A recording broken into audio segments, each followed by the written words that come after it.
Hi viewers, in this video I'll explain about millimeter wave massive MIMO for 5G communication, and it is the basic architecture for massive MIMO. Here these are the contents what I'm going to cover in this video: 4G versus 5G, what is MIMO and massive MIMO, MIMO modes, MIMO architecture, multi-user MIMO, antenna configurations, the channel matrix, beamforming and pre-coding. When you compare 4G with 5G, present day more number of users, day by day the internet users are increasing. Offering the service with best performance, it is too difficult task. Now in 4G it is failed to offer high reliability, high spectral efficiency and high energy efficiency. But in 5G, because of incorporation of massive MIMO type structures, it is able to provide high reliability, high spectral efficiency and high energy efficiency. These are the best advantages with the 5G technology. Now the main key module in 5G technology, that is massive MIMO. And first, MIMO stands for multi input multi output. Now with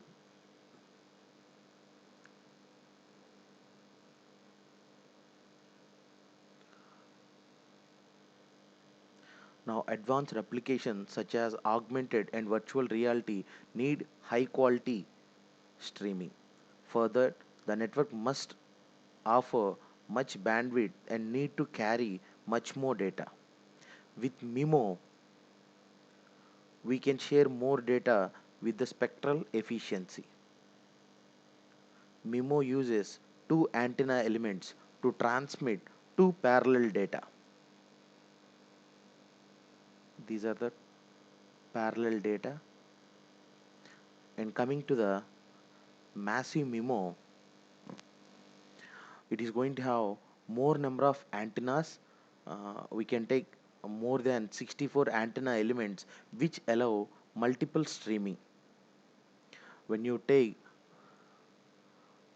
Nokia AirScale adaptive antenna, it will offer 5 more times capacity. It also uses the massive MIMO uses beamforming. It improves hotspot capacity and extend coverage.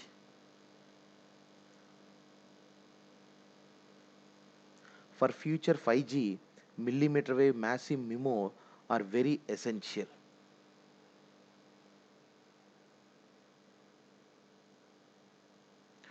Now here this is one architecture coming from Nokia.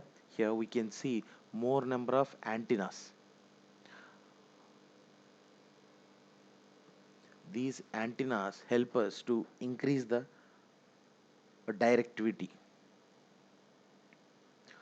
If you have these many antennas, parallelly we can offer service to the multiple users. This is the key point for the 5G technology. Here it is going to have the multiple antennas, array of antennas. Now because of this array of antennas, the 5G technology is going to offer you low bit error rate, high reliability, high spectral efficiency, high energy efficiency. These are the major parameter which is going to characterize any network. Now coming to the massive MIMO or types, it may the 2 by 2 MIMO, means it is going to have the 4 antenna elements. 4 by 4 MIMO, 16 antenna elements.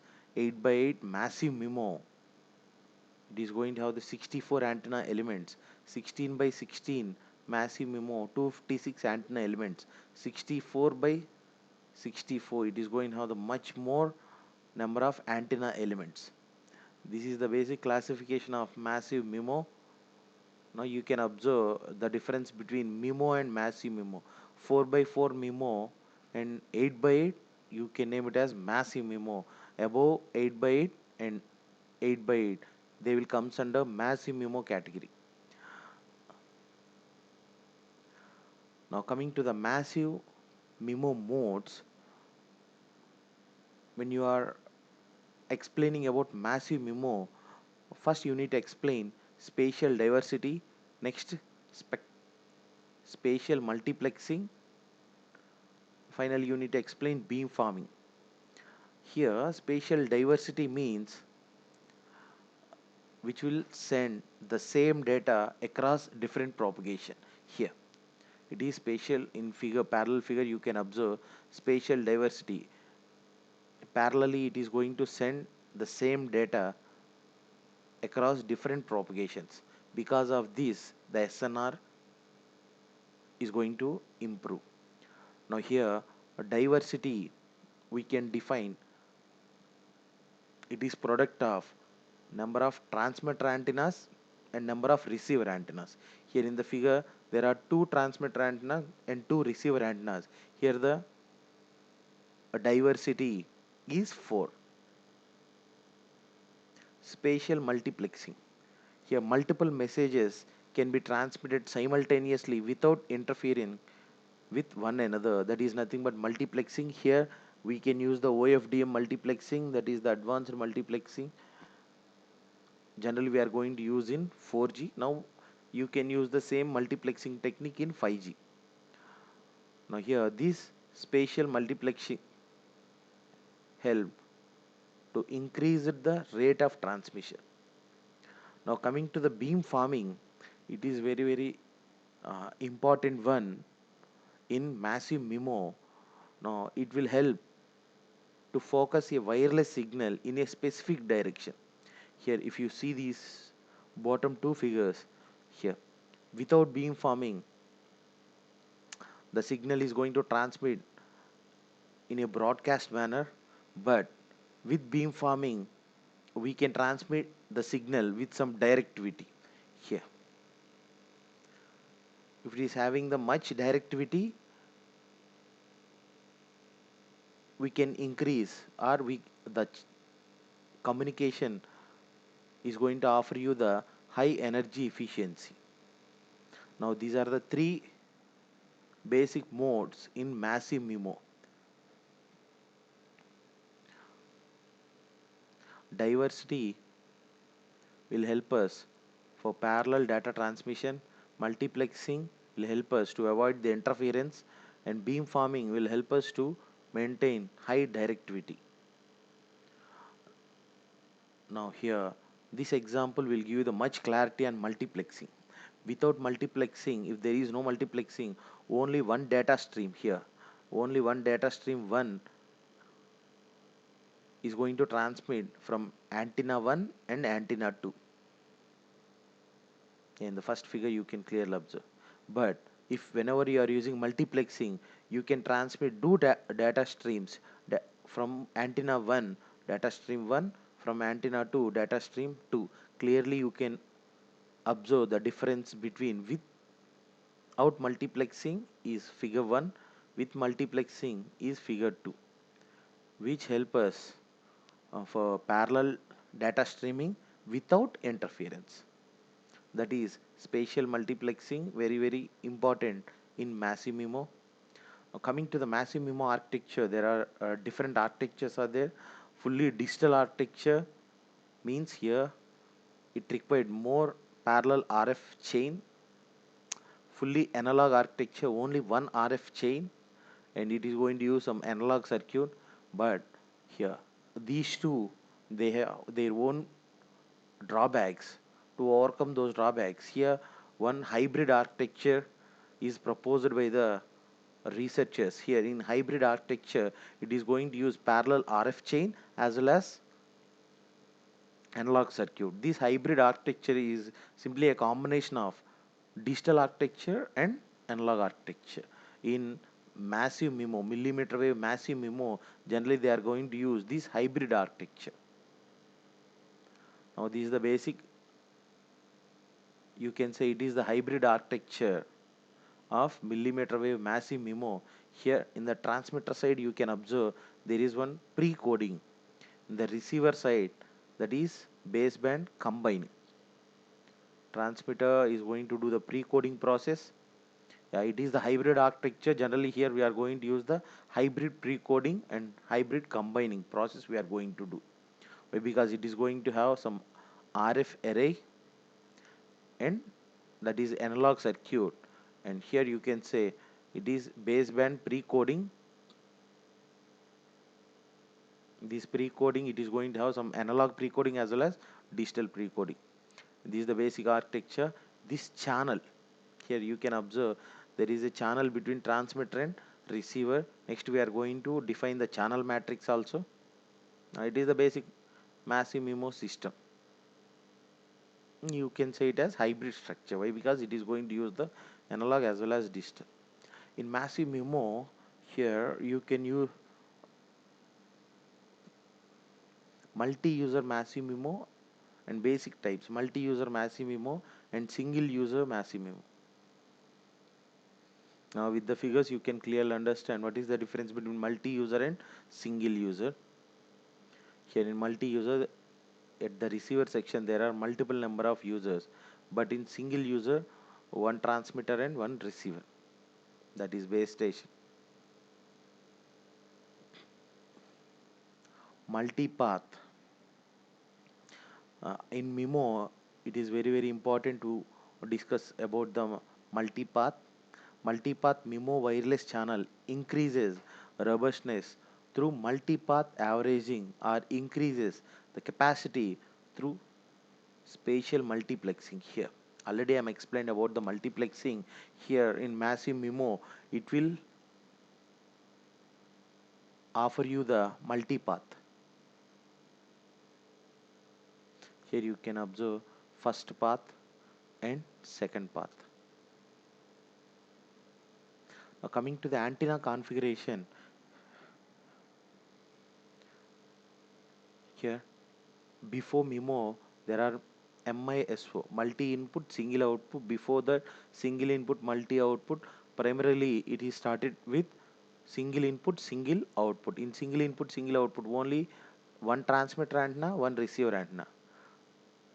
But in single input multiple output, one transmitter antenna, multiple receiver, and in multiple input single output, multiple transmitter antennas and single receiver antenna.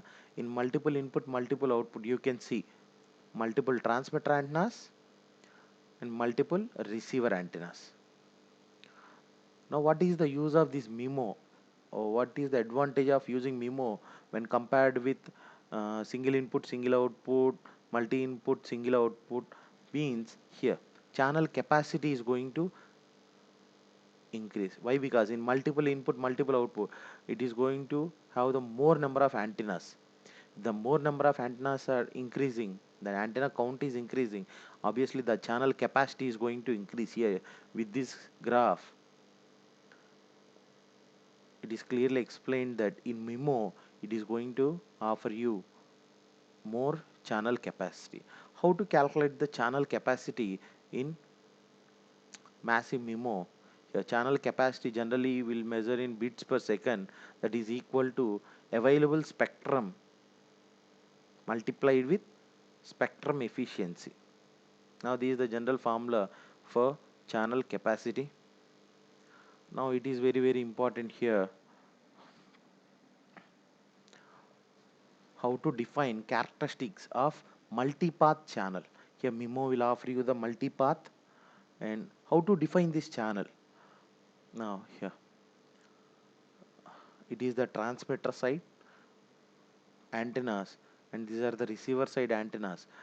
Here transmitter matrix, that is S, receiver matrix is Y, and channel matrix is H, and in the channel there is a chance of getting the noise, that is N. Now receiver signal Y we can define, that is equal to Hs plus N, where S is the transmitted vector, Y is the received vector, N is the noise. Here at the bottom I am given the matrix for the H, that is the channel matrix H. that depends, the dimension of the channel matrix depends on the number of antenna, transmitter antenna as well as receiver antenna. Here I am taking the transmitter antenna count is M, receiver antenna count is also M, but in reality there is a difference between the number of transmitter antennas and number of receiver antennas. They may change. That depends on the MIMO system. Now it is the way of defining the channel matrix. And here Hij is complex Gaussian random variable that models fading gain between the ith transmitter and jth receiver antenna.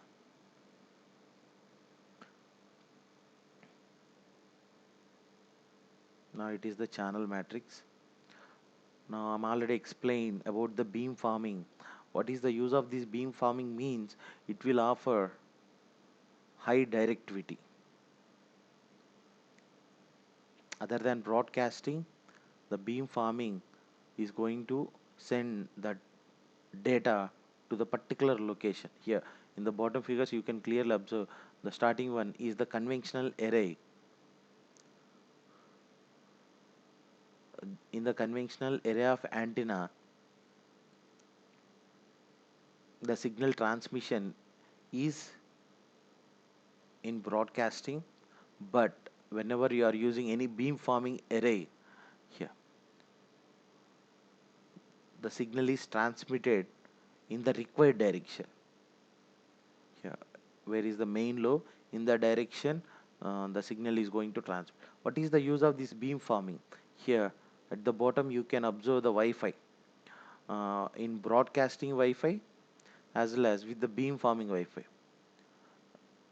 In broadcasting, in all the direction the signal is going to transmit, but in beam forming, wherever the user, in the direction only the signal is going to transmit. Because of that, the channel efficiency is going to improve, the system reliability is going to improve, the energy efficiency is also going to improve. This is one good technique adopted by Massive MIMO. Hybrid precoding, I'm already explained the hybrid architecture and the hybrid precoding, both are same. Now in hybrid precoding there are two subcategories are there. Fully connected architecture. Here the first one is the fully connected architecture where each RF chain is connected to all base station antennas. Here you can observe each RF chain, sorry, each RF chain is connected to all the antennas. But sub-connected architecture in hybrid precoding, one more variety is sub-connected architecture where each RF chain is connected to all only subset of base station antennas. Here you can clearly observe the difference between these two precoding techniques. One is fully connected architecture, second one is the sub-connected architecture. Comparison of different pre-coding techniques in Massive MIMO. There are so many pre-coding techniques are there. In that popular one is TMF, two mode fibers, linear MMSE. MMSE stands for minimum mean square error. ZF, here zero forcing, it is also important one. SIC, successive interference cancellation. MRT, nowadays more and more researchers are, are doing the work on MRT, maximum ratio transmission, it is important one. DCP, dirty paper coding. ISA, iterative successive approximation. Not only these, there are so many pre-coding techniques are there. You can incorporate them in the Massive MIMO and you can compare these all pre-coding based on linearity, users, user antennas, channel type, performance metric result. And this pre-coding technique, MRT, more researchers are doing the work on MRT. These are the things about millimeter wave massive MIMO. Thanks for watching this video. For more information, you can visit my website www.tln.co.in. Thank you.